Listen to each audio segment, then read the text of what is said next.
সবাইকে আমার চ্যানেলে স্বাগত। আজকের যে বিষয় নিয়ে আলোচনা করছি সেটা হলো ক্যালেন্ডার। ক্যালেন্ডার থেকে অনেক প্রশ্ন থাকতে পারে পরীক্ষায়। পিএসসি পরীক্ষায় খুব বেশি প্রশ্ন থাকে না। অল্প কয়েকটা প্রশ্ন থাকে, খুব গভীর কোনো প্রশ্ন থাকে না। সেজন্য গভীর বা বিস্তারিত আলোচনা নয়। শুধু পরীক্ষার জন্য কয়েকটা প্রশ্ন নিয়ে আলোচনা করে দিচ্ছি এবং কতগুলো ইনফরমেশন। ক্যালেন্ডার থেকে যদি কোনো জিকের প্রশ্ন আসে, সেটা নিয়ে আগে বলতে হবে। সে প্রশ্ন আসতে পারে ৩ টে। সে প্রশ্ন আসতে পারে ৩ টে। একটা হচ্ছে ২৬শে জানুয়ারি ১৯৫০,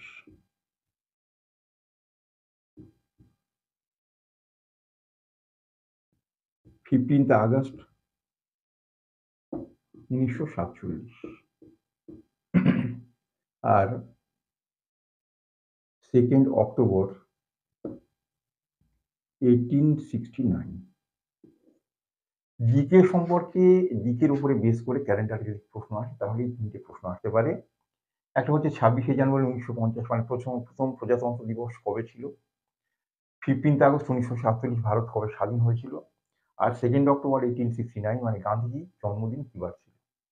তাহলে এই ৩ টে দিন কিন্তু পরপর, এটা মনে রাখবে। এটা ছিল বৃহস্পতিবার, এটা শুক্রবার আর এটা শনিবার। এটা ছিল বৃহস্পতিবার, থার্সডে।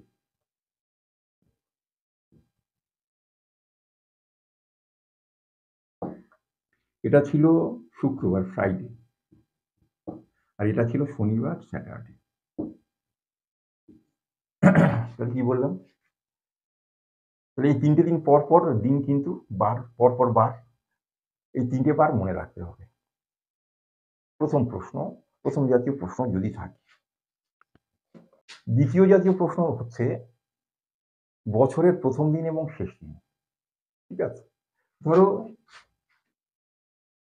২০০৪ সাল আর ২০০৭ সাল। এখানে লিখলাম আমি 1 জানুয়ারি, আর এখানে লিখলাম 31 ডিসেম্বর।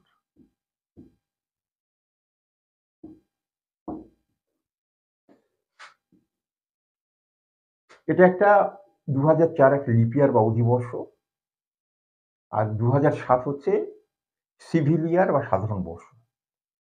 তাহলে ২০০৭ যে সাধারণ বর্ষ, এই বছরে মনে রাখতে হবে যেদিন শুরু হয় সেই দিন শেষ হয়। সাধারণ বর্ষ যেদিন শুরু হয় সেই দিনই শেষ হয়। আর লিপ ইয়ার যেদিন শুরু হয় তার পরের দিন শেষ হয়। ধরা যাক ২০০৭ 1 জানুয়ারি ছিল, তোমাকে দেয়া হলো, এটা ছিল রবিবার, সানডে। জানতে চাওয়া হলো তাহলে 1 জানুয়ারি ২০০৭, ৩১শে ডিসেম্বর ২০০৭ কি বার হবে? তাহলে ওই একই দিন হবে, সানডে হবে। এটা একটা মনে রাখতে হবে। ঠিক আছে? কিন্তু ২০০৪ এটা লিপ ইয়ার, যেদিন শুরু হবে তার পরের দিন শেষ হবে। তাহলে এর 1 জানুয়ারি যদি ধরি আমি ফ্রাইডে, শুক্রবার, ধরলাম আমি ফ্রাইডে, বলে দিল এটা। এবার জানতে চাইলে যে ৩১শে ডিসেম্বর কি বার হবে? তার পরের দিন হবে। তাহলে এটা স্যাটারডে হবে। তাহলে এই দুটো ইনফরমেশন আমাকে মনে রাখতে হবে। যদি সিভিল ইয়ার বা সাধারণ বর্ষ হয়, লিপ ইয়ার যদি না হয়, তাহলে যেদিন শুরু হবে সেই দিন শেষ হবে। লিপ ইয়ার যদি হয় তাহলে যেদিন শুরু হবে তার পরের দিন শেষ হবে। পরের বিষয়, লিপ ইয়ার বা অধিবর্ষ। সবাই তোমরা জানো, তবু একবার পরীক্ষার আগে স্মরণ করিয়ে দেওয়া। যে সমস্ত যে সালকে ৪ দিয়ে ভাগ করলে মিলে যায় সেটা লিপ ইয়ার, এটা আমরা সবাই জানি। তবে সেই সাল বা বছরের পিছনে যদি একাধিক শূন্য থাকে, একাধিক শূন্য ২, ৩ এরকম যদি শূন্য থাকে, তাহলে ৪০০ দ্বারা ভাগ মিলে লিপ ইয়ার হয়। এই একটা কথা মনে রাখতে হচ্ছে, সেটা কি? ধরো ২০২০ সাল, এটা লিপ ইয়ার না লিপ ইয়ার না? তাহলে এখানে শূন্য আছে একটা। ২০১৬ সাল লিপ ইয়ার ছিল না ছিল না? এই উভয় ক্ষেত্রে আমরা কত দ্বারা ভাগ করব? ৪ দ্বারা ভাগ করে দেখব মিলে যাচ্ছে না যাচ্ছে না। মিলছে, সুতরাং লিপ ইয়ার হবে। কিন্তু সালটা যদি হয়, ঠিক আছে, ২৪০০ সাল, এটা কি লিপ ইয়ার হবে?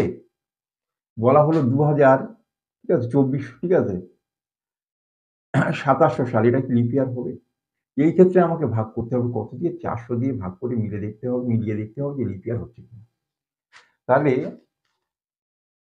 সালের শেষে যদি একাধিক শূন্য থাকে বা যদি বলে ২০০০ সাল লিপ ইয়ার ছিল, তাহলে কি বললাম? সালের শেষেই একাধিক শূন্য মানে ১ এর বেশি মানে ২ বা ৩ টে যদি শূন্য থাকে, জাস্টিফাই করতে হবে আমাকে মেলাতে হবে কত দিয়ে ভাগ করে? ৪০০ দিয়ে ভাগ করে। তাহলে এক্ষেত্রে দেখতে হবে সালের শেষে যদি একাধিক শূন্য থাকে তাহলে ৪০০ দ্বারা ভাগে মিললে তবে লিপ ইয়ার হবে। যেমন ২০২৪ ২৪০০ সাল ৪০০ দিয়ে ভাগ করলে মিলে যাবে, এটা লিপ ইয়ার। ২৭০০ ৪০০ দিয়ে ভাগ করলে মিলবে না, তাহলে এটা লিপ ইয়ার নয়। এটা ২০০৬ টা মিলে যাবে, এটা লিপ ইয়ার।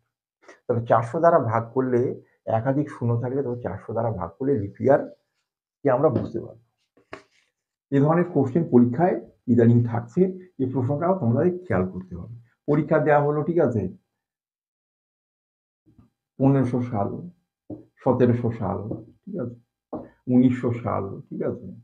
তারপর দেওয়া হলো ২০০০, তারপর দেওয়া হলো ২১০০, এরকম করে কয়েকটা সাল দিয়ে দেওয়া হলো।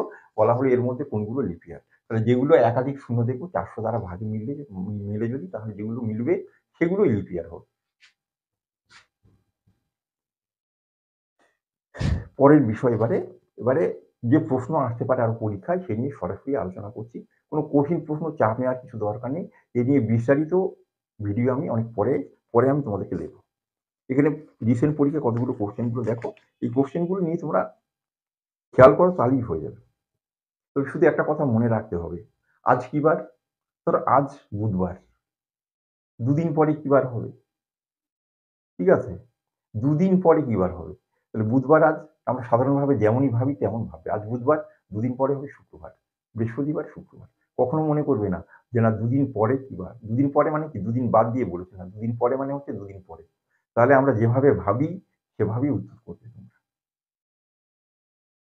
তাহলে আমরা আসছি এবারে কতগুলো প্রশ্ন। প্রথম প্রশ্ন হচ্ছে ২০০০ সালের ১লা জানুয়ারি শনিবার ছিল। ২০০০ সালের মার্চের প্রথম দিনটা কি বার ছিল তাহলে? তাহলে অঙ্কে জানতে চাওয়া হচ্ছে সালটা কত? ২০০০ সাল। এটা লিপ ইয়ার ছিল নিশ্চয়ই। তাহলে এর বলেছে 1 জানুয়ারি, ঠিক আছে? 1 জানুয়ারি ছিল, বলা হয়েছে শনিবার, স্যাটারডে। উত্তরে চাওয়া হচ্ছে 1 মার্চ কি বার হবে?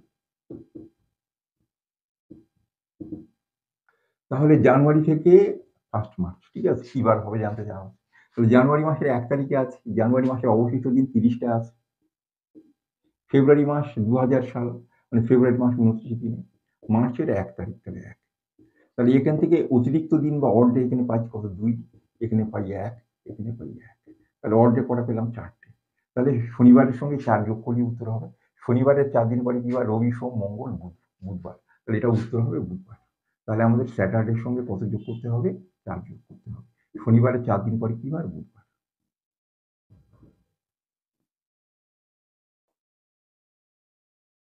আবার বলছি, আরেকটা প্রশ্ন থাকছে, সেটা হচ্ছে বিষয় জানার থাকছে, সেটা বলিনি আমি। অড ডে তোমরা নিশ্চয়ই জানো। অড ডে মানে হচ্ছে অতিরিক্ত দিন। ৭ দিয়ে ভাগ করে যে দিনটা থাকে সেটাই হচ্ছে অতিরিক্ত দিন। যেটা আমরা রিমাইন্ডার বলি। ৭ দিয়ে ভাগ করে যেটা অতিরিক্ত থাকে সেটাকে বলি আমরা অড ডে। কোশ্চেনে ছিল 1 জানুয়ারি ২০০০ সালে 1 জানুয়ারি কি বার ছিল? শনিবার। 1 মার্চ কি বার হবে? তাহলে জানুয়ারি মাস ৩১ দিনে, তার মধ্যে প্রথম তারিখটা দেওয়া আছে, ওটাকে বাদ দিতে হবে। বাকি দিন কটা আছে? ৩০ টা। ফেব্রুয়ারি মাস ২০০০ সাল ২৯ দিন। তাহলে ৩০ কে আমরা নিশ্চয়ই ৭ দিয়ে ভাগ করলে অবশিষ্ট থাকে ২, ৪, ৭, ২৮ দিয়ে ৩০। ২৯ কে ৪ দিয়ে ভাগ করলে অবশিষ্ট থাকে ১, আর এই ১। তাহলে এখান থেকে অড কটা? ২, এখানে ৭ দিয়ে ভাগ করলে অবশিষ্ট ১, আর এই ১। তাহলে এগুলি সব যোগ করে আমরা কত পেলাম? ৪। তাহলে শনিবারের সঙ্গে ৪ দিন যোগ করে কি বার পেলাম? বুধবার। পরের প্রশ্ন, আজ মঙ্গলবার। ৫৩ দিন পরে কি বার হবে? আজকে টুডে, আজকের দিনটাতে বলা হয়েছে মঙ্গলবার, ঠিক আছে?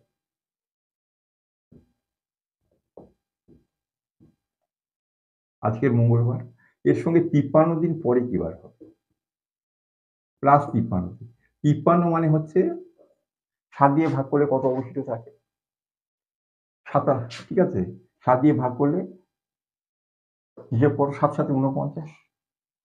৫৩ কে ৭ দিয়ে ভাগ করলে ৭ ৭ ৪৯ থাকে হচ্ছে ৪। ৫৩ মানে হচ্ছে ৪। তাহলে এই মঙ্গলবারের সঙ্গে ৪ দিন যোগ করতে হবে। তাহলে মঙ্গলবারের সঙ্গে ৪ দিন যোগ করলে কি বার পাবো? বুধ, বৃহস্পতি, শুক্র, শনিবার পাবো। তাহলে মঙ্গলবারের সঙ্গে ৪ দিন যোগ করো, কি বার পাবো? শনিবার। তাহলে উত্তর হবে কি বার? স্যাটারডে।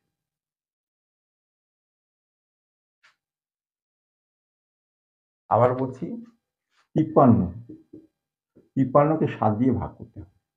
7 সাথে কত? 49। 7 সাথে 49, কত থাকবে? 4। তাহলে 4 যোগ করতে হবে। তাহলে 49 সঙ্গে তাহলে এখানে অর্ধেক কটা? 4টে। আবার বলছি অঙ্কটা 7 দিয়ে ভাগ করে যেটা অবশিষ্ট থাকে সেটাকে অর্ধেক, সেটা যোগ করতে হয়। সামনের দিকে হলে যোগ করতে হয়, পিছন দিকে বিয়োগ করতে হয়। তাহলে আমাদের দিয়েছে আজকের কি বার? মঙ্গলবার। 53 দিন পর, মানে আগামী 53 দিন পর কি বার হবে? তাহলে 53 মানে 53কে যদি আমরা 7 দ্বারা ভাগ করি, কবার ভাগ করব? 7 বার, অবশিষ্ট থাকবে কত? 4। তাহলে এই 4টা মঙ্গলবারের সঙ্গে 4 দিন যোগ করো। মঙ্গলবারে 4 দিন পরে কি বার হবে? বুধ, বৃহস্পতি, শুক্র, শনিবার হবে। তাহলে উত্তর হলো শনিবার। প্রশ্ন 2004 এর 1 জানুয়ারি ছিল বৃহস্পতিবার, 2000 সালের 3 মার্চ কি বার হবে? তাহলে 2004, ঠিক আছে, 1 জানুয়ারি,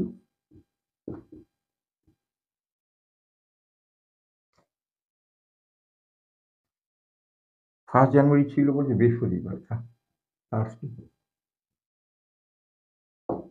ঠিক আছে।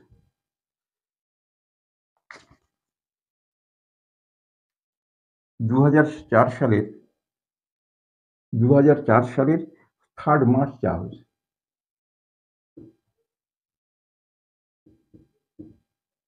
এই জাতীয় অঙ্ক আগে একটা করেছে। আবার বলছি 2004 লিপ ইয়ার, 1 জানুয়ারিতে আছে। তো জানুয়ারি মাসে আর কটা দিন অবশিষ্ট আছে? তো জানুয়ারি মাসে অবশিষ্ট আছে 30। 30 মানে অর্ধেক কটা? 2। ফেব্রুয়ারি মাস, ফেব্রুয়ারি মাস 29 দিন, 29 মানে অর্ধ কত? 1। আর মার্চ মাসের কদিন বলা হয়েছে? 3 দিন। তাহলে এখানে পুরোটাই 3টাই অর্ধ। তাহলে আবার বলছি 2004 সালের 1 জানুয়ারি ছিল বৃহস্পতিবার, 3 মার্চ কি বার হবে? তাহলে জানুয়ারি মাসের এই 1 তারিখটাকে বাদ দিতে হবে। বাদ দিয়ে আর 30 দিন, 30 মানে অড কত? 2। 4 সাথে 28 দিয়ে 30, 29, 4 সাথে 28 একে 29, আর মার্চ মাসে 3 দিন যোগ করলে কত পাচ্ছি? 6। তাহলে আমাদের এখানে উত্তর হবে কি? 6। তাহলে বৃহস্পতিবারের সঙ্গে থার্সডে আছে, হয় +6 করতে হবে অথবা -1 করতে হবে। তাহলে বৃহস্পতিবারের 6 দিন পরে যা হয়, বৃহস্পতিবারের 1 দিন আগে তাই হয়। তাহলে কি বার হয়? এটা হচ্ছে বুধবার। তাহলে উত্তর হলো কি বার? বুধবার আমাদের উত্তর হলো। আবার অঙ্কটা বলছি 2004 সালের 1 জানুয়ারি ছিল বৃহস্পতিবার, 3 মার্চ কি বার হবে? তাহলে জানুয়ারি মাসের আর অতিরিক্ত আর দিন কত আছে? 30 দিন। 30 মানে 4 সাথে 28 2 30, তাহলে অড 2। ফেব্রুয়ারি মাস 2004 হচ্ছে 29 দিনে, তাহলে 29 মানে 1 হচ্ছে অলরেডি 4 সাথে 28 থেকে 1। মার্চ মাসের কত তারিখ? 3 তারিখ। তাহলে এখানে যোগ করতে হবে কতদিন? 6 দিন। তাহলে 6 যোগ করা যা, 1 বিয়োগ করাও তাই। তাহলে বৃহস্পতিবারের 6 দিন পরে যা হয়, বৃহস্পতিবারের 1 দিন আগেও তাই হয়। তাহলে যেটা +6 সেটা -1। তো আমরা যেকোনো একটা করতে পারি। বৃহস্পতিবারের 6 দিন পরে বা 1 দিন আগে কি বার? বুধবার। তাহলে উত্তর হলো বুধবার। পরের প্রশ্ন, রবির জন্মদিন বুধবার, গোপালের জন্মদিন রবির জন্মদিনের 50 দিন পরে হলে গোপালের জন্মদিন কবে? তাহলে রবির জন্মদিন বলেছে বুধবার, রবির জন্মদিন হচ্ছে বুধবার, ওয়েডনেসডে। গোপালের জন্মদিন, রবির জন্মদিনের হচ্ছে, রবির যেদিন জন্ম তার থেকে 50 দিন পরে। 50 দিন পরে। রবির জন্মদিন বলা হচ্ছে বুধবার, গোপালের জন্মদিন রবির জন্মদিনের 50 দিন পরে। 50কে 7 দ্বারা ভাগ করলে কত অবশিষ্ট পাবো? 1। তাহলে +50 মানে +1। তাহলে 7 সাথে 49 +1, তাহলে +1 মানে বুধবারের সঙ্গে 1 যোগ করলে কি পাবো? বৃহস্পতিবার। তাহলে উত্তর হবে বৃহস্পতিবার। তাহলে রবির জন্মদিন বুধবার, গোপালের জন্মদিন বলছিল 50 দিন পরে। 50 মানে 7 সাথে 49 +1, তাহলে বুধবারের সঙ্গে 1 যোগ করে বৃহস্পতিবার হবে। এই যে প্রশ্নগুলো করে দিলাম, ঠিক আছে, আর বলে দিলাম যে ইনফরমেশন, আশা করছি না আমার দৃঢ় প্রত্যয় এর মধ্যে থেকেই প্রশ্ন আসে। তোমরা এই জাতীয় প্রশ্ন নিয়ে আলোচনা করবে। এর থেকে কঠিন জটিল প্রশ্ন নিয়ে আলোচনা করতে হবে না। অন্যান্য পরীক্ষা, রেল বা স্টাফ সিলেকশন পরীক্ষায় অনেক কঠিন প্রশ্ন থাকে। সেগুলোর জন্য পরের আমি এই ভিডিও, এই ক্যালেন্ডারের কমপ্লিট ভিডিও আমি পরে তোমাদেরকে দিয়ে দেবো। তাহলে পরীক্ষায় ভালো করে দিও। তোমাদের জন্য থাকলো অনেক শুভকামনা।